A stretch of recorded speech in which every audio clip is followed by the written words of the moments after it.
Attack the Block, 2011. Our list opens with a bold, energetic, and incredibly stylish British film, Attack the Block. Picture this: South London, a typical high-rise ghetto neighborhood where a gang of teenage hooligans, led by a young John Boyega, robs a nurse. At that moment, something resembling a meteorite falls from the sky. But instead of a rock, an aggressive creature emerges from the crater. The teenagers, without hesitation, dispatch the alien, unaware that this was only the first wave, and that the next guests will be much larger, darker, and meaner. Horror here blends driving action and sharp social satire. The aliens' design is frightening. They are completely black, eyeless creatures with fur that absorbs light and rows of neon fangs. They look like living holes in space. The horror of the situation is that the police are hunting the boys, and the aliens are hunting everyone.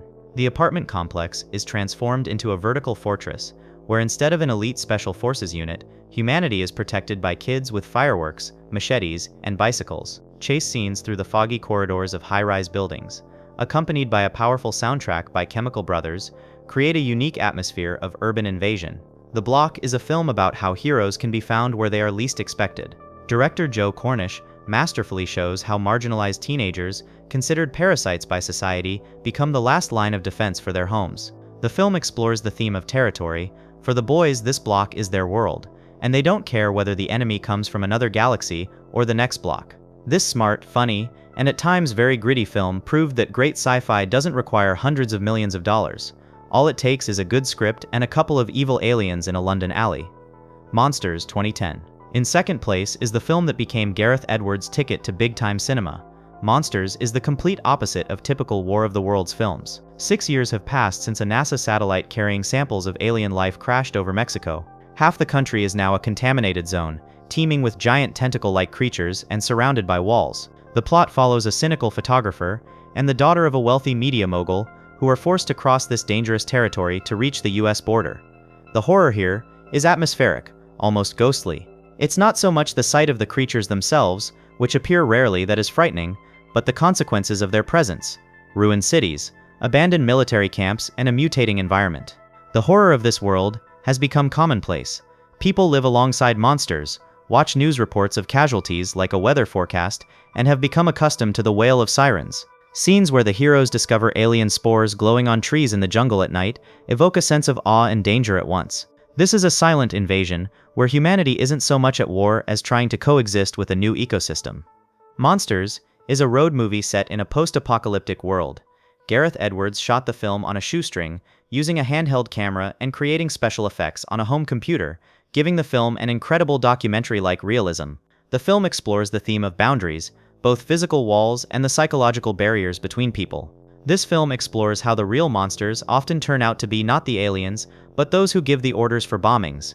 The film's finale, with the dance of giant creatures at a gas station, is one of the most beautiful and saddening scenes in modern science fiction, reminding us that we are only guests on this planet. Dark Skies, 2013. Third place goes to one of the most terrifying representatives of the visit of the fourth kind subgenre, Dark Skies. This family horror film takes the classic trope of little gray men and turns it into a living nightmare.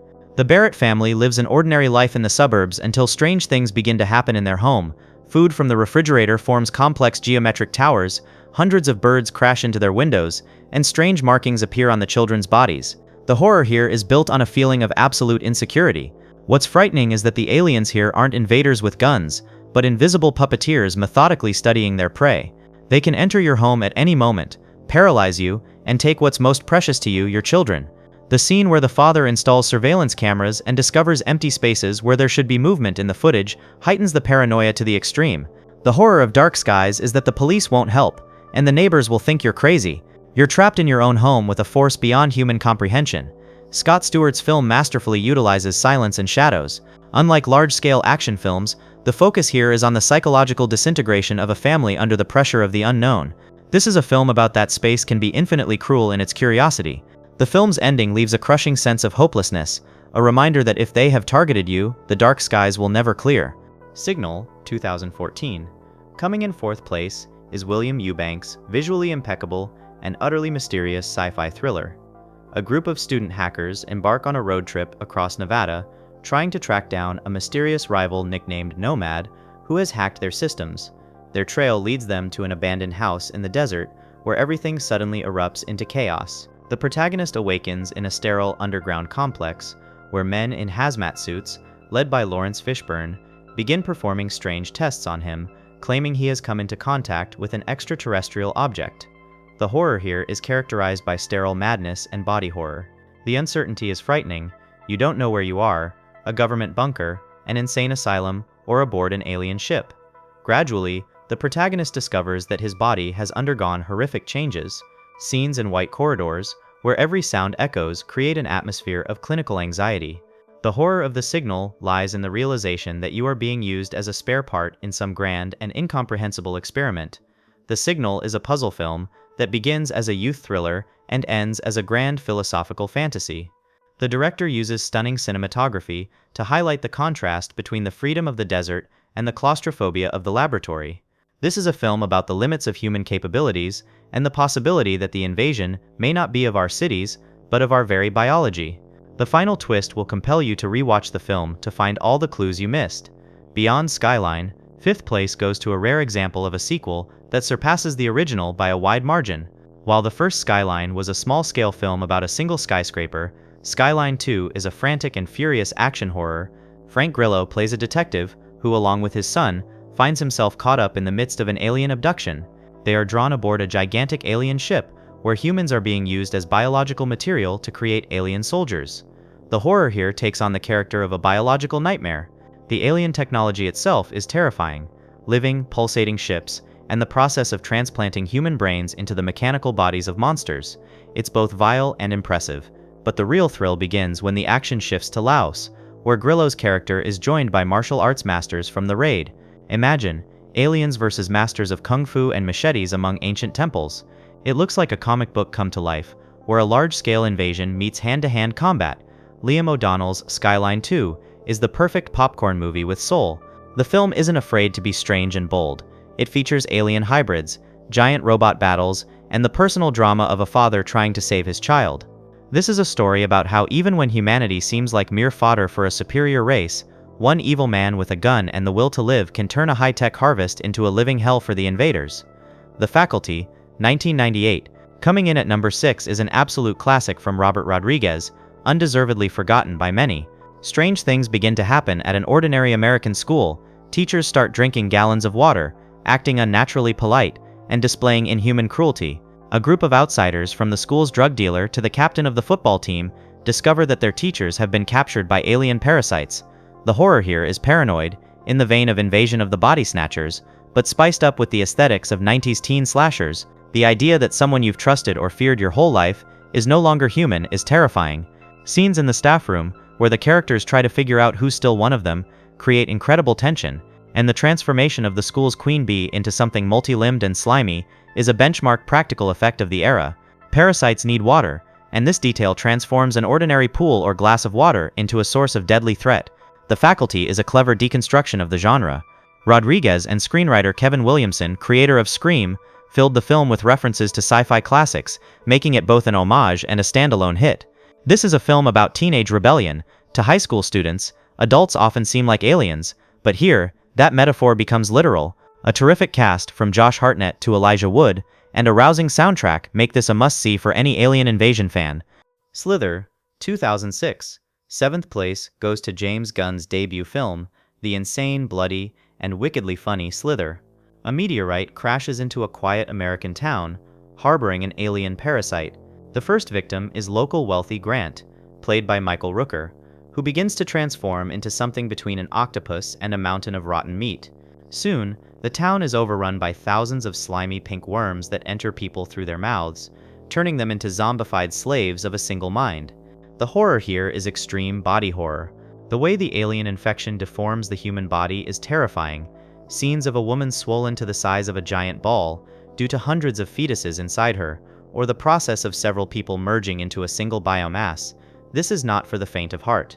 Hans masterfully balances the line between, ugh, how disgusting, and Homeric laughter. The horror of this invasion is its unceremoniousness. The alien doesn't care about your plans, it just wants to devour, reproduce, and turn the entire planet into one big genetic soup. Slither is a love letter to classic 80s horror films like The Thing and The Blob. The film explores the theme of individual absorption, when a parasite takes over a mind, all that's left is a shell that projects the alien's desires. Stunning practical effects, no cheap graphics where slime and latex would do, make this film a visual feast for genre fans. It's a cheerful, angry, and very slimy film about how space can be not only cold, but also very carnivorous. Skyline, 2010, at number 8 is a film that once divided audiences. Skyline is an attempt to film a large-scale invasion of Los Angeles on a minimal budget, focusing entirely on one group of people trapped in an elite residential complex. After a wild party, the characters awaken to a strange blue light beaming from the windows. Those who dare to look at it are literally sucked into the sky by enormous alien ships. The horror here is both visual and psychological. Powerlessness itself is terrifying. You sit in a penthouse with panoramic windows, watching the end of the world unfold outside. You see the US Army trying to resist, planes crashing and nuclear warheads exploding, but the aliens remain unfazed. The design of the invaders is awe-inspiring. They are enormous biomechanical organisms that use the human brain as a processor for their machines. The scene where a giant creature rips out a living man's brain right on the roof of a building clearly demonstrates that we are merely a resource, spare parts to them. Skyline by the Strauss brothers is a film about claustrophobia in the middle of a vast city. Despite criticism for its script, the film brilliantly conveys an atmosphere of doom. This is a story about how money and high floors won't save you when the sky begins to claim people by the millions. The film's ending, a pure cyberpunk horror, leaves a powerful aftertaste and makes it clear that even in the body of a monster, a person can continue his own personal war. Battle, Los Angeles, 2011. Ninth place goes to a film often called the Black Hawk Down of science fiction. This isn't just a movie about aliens, it's an extremely realistic war thriller, filmed in the style of a report from a war zone. The plot centers on a Marine platoon led by Sergeant Nance, Aaron Eckhart, who must evacuate civilians from a war zone before Los Angeles is completely razed. The horror here takes on the character of a war nightmare. It's not the mysticism that's frightening, but the enemy's technological superiority and immersive experience. The camera shakes, bullets whistle overhead, and the aliens here aren't slimy monsters, but an organized army with drones, artillery, and tactics. The horror of this invasion lies in its methodical nature. The invaders have come for resources, and they're simply clearing the area. Battle scenes on smoky streets, where the enemy is barely visible behind the muzzle flashes, create a feeling of complete disorientation. This film is about how, when the War of the Worlds begins, you don't ponder the meaning of life, you simply try to survive in the next alley. Jonathan Liebesman's Battle Los Angeles is an ode to the courage of ordinary soldiers. The film masterfully conveys the scale of the catastrophe through localized skirmishes. There are no superheroes here, only exhausted men covered in dust and blood, trying to figure out how to kill something that defies mundane logic. It's a loud, dynamic, and underrated film that portrays the invasion as the dirty, hard, and terrifying work of saving those who cannot save themselves. The Vast of Night, 2019, number 10 is a true gem of modern independent cinema. Set in the 1950s, in a small town in New Mexico, the story unfolds. While the entire town is at a high school basketball game, young telephone operator Faye and charismatic radio DJ Everett stumble upon a strange beeping sound interrupting the broadcast. What begins as a technical curiosity quickly turns into a terrifying investigation into something hovering directly overhead. The horror here is characterized by intellectual suspense and radio horror. It's not what you see that's frightening, but what you hear. Director Andrew Patterson relies on long takes, dialogue, and an atmosphere of Cold War-era paranoia. The most terrifying moment is an old soldier talking over the phone about secret installations and hair-raising sounds in the sky. It's a silent invasion that takes place in the darkness beyond the city lights. The horror here lies in the realization we are not alone, and those who have come have no intention of introducing themselves. The Vast Night is a triumph of minimalism. Styled like an episode of The Twilight Zone, the film is steeped in retro-futuristic aesthetics. It's a film about the search for truth in a world where information is transmitted through wires and radio waves. It reminds us that the deepest fears are born in our imaginations, when we gaze at the night sky and hear alien voices in the static. It's a hypnotic and incredibly atmospheric journey into a night that will change the characters' lives forever. No One Will Save You, 2023. 11th place goes to one of the most original films of recent years. It's a bold experiment by Brian Duffield, in which only a single line is spoken throughout the entire runtime.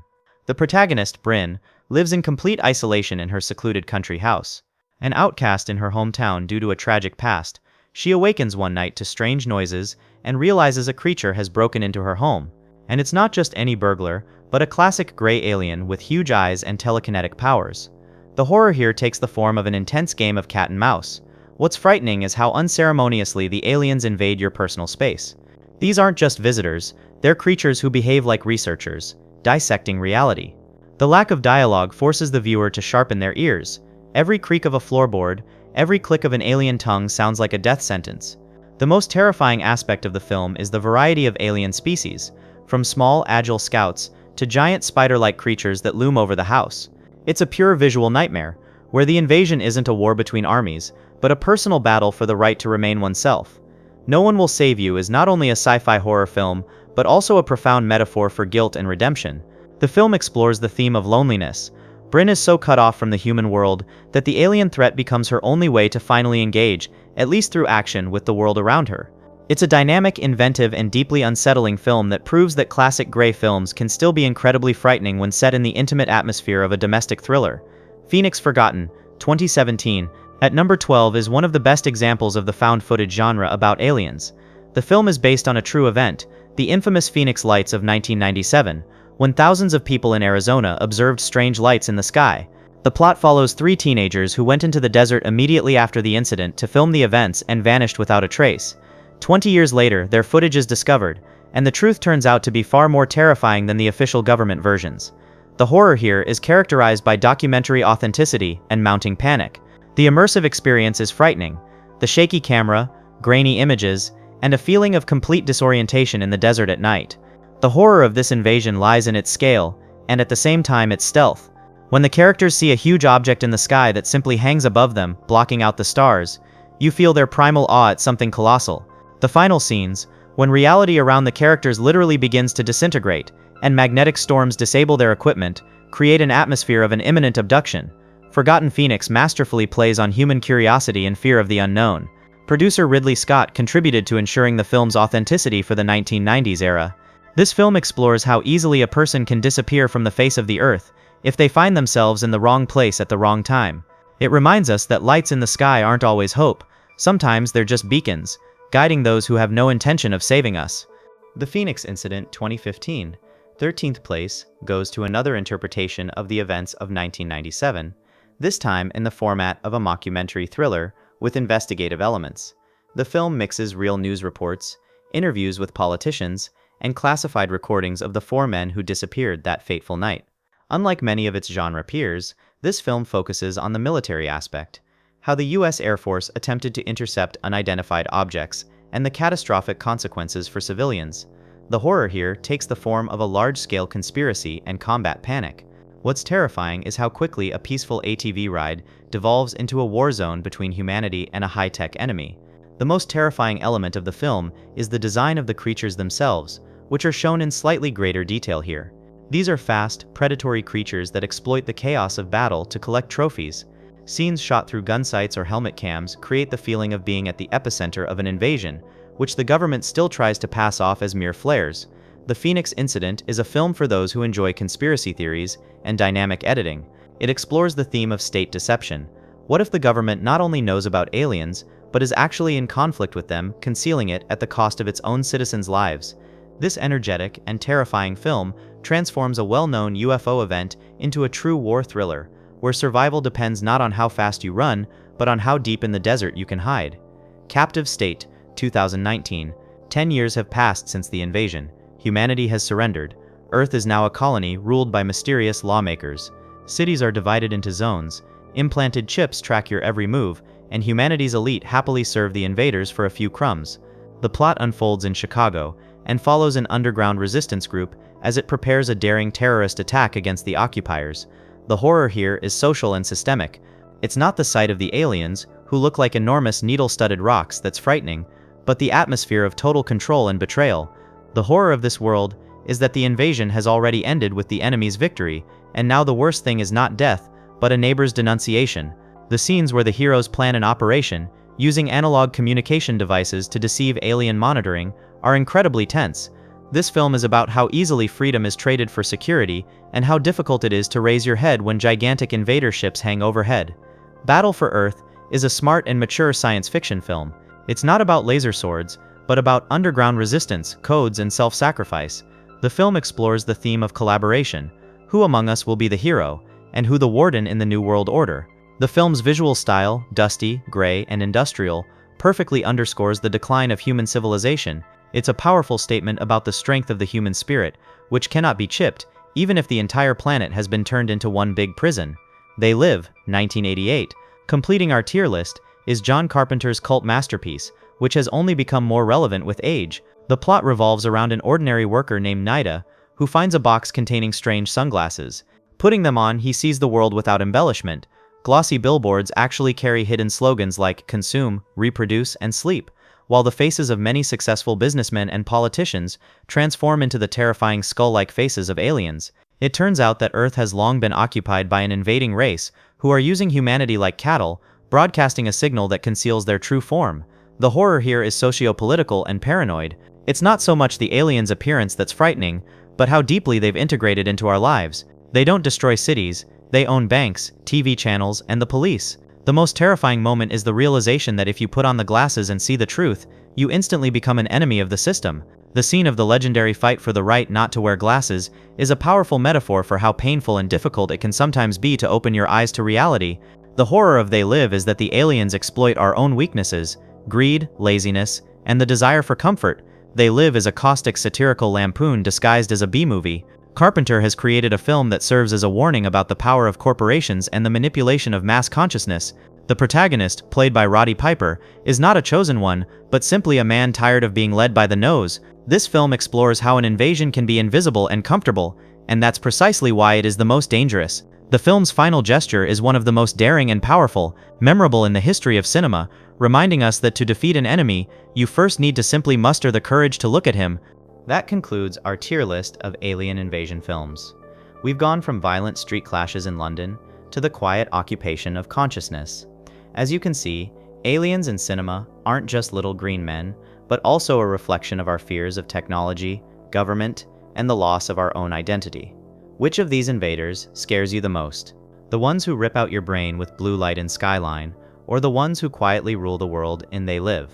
Perhaps you think the most terrifying invasion is the silent visit from No One Will Save You? Let us know in the comments which film we've unfairly forgotten. Give us a like if you'll be paying closer attention to the faces of passers-by, and subscribe to the channel.